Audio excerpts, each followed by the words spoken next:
India versus Afghanistan test match 6 থেকে 10ই June 9:30 AM থেকে match শুরু হবে। একটা টেস্ট ম্যাচ খেলা হবে। এই টেস্ট ম্যাচের venue PCA new cricket stadium.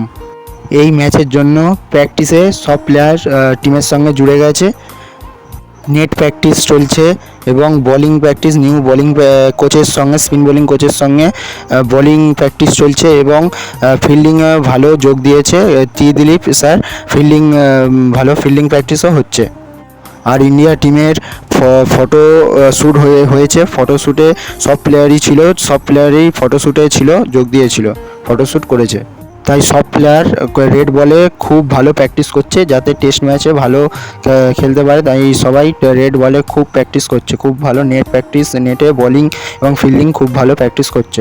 এই প্র্যাকটিস ম্যাচে অনেক প্লেয়ার ছিল যারা স্কোয়াডে ঘোষণা করেছিল, যারা স্কোয়াডের মধ্যে যারা ছিল সবাই প্র্যাকটিসে ছিল এবং আরও নতুন নতুন মুখ দেখা গিয়েছিল এই প্র্যাকটিস সেশনে, যেরকম মায়াঙ্ক যাদব, আকিব নাবি, নতুন নতুন অনেক প্লেয়ারকে এই প্র্যাকটিসে দেখা গেছে। নেট প্র্যাকটিস ম্যাচে জানা যাচ্ছে যে মোহাম্মদ সিরাজকে রেস্ট দেওয়া যাবে, তার বদলে আকিব নাবিকেও টিমে নেওয়া যেতে পারে। তাই অনেক প্লেয়ার নতুন নতুন মুখ এই নেট প্র্যাকটিসে দেখা যাচ্ছে। আজ এই পর্যন্ত ভিডিও। এরকম নতুন নতুন ভিডিও পেতে আমাদের চ্যানেলটাকে সাবস্ক্রাইব এবং ফলো করে যাবেন।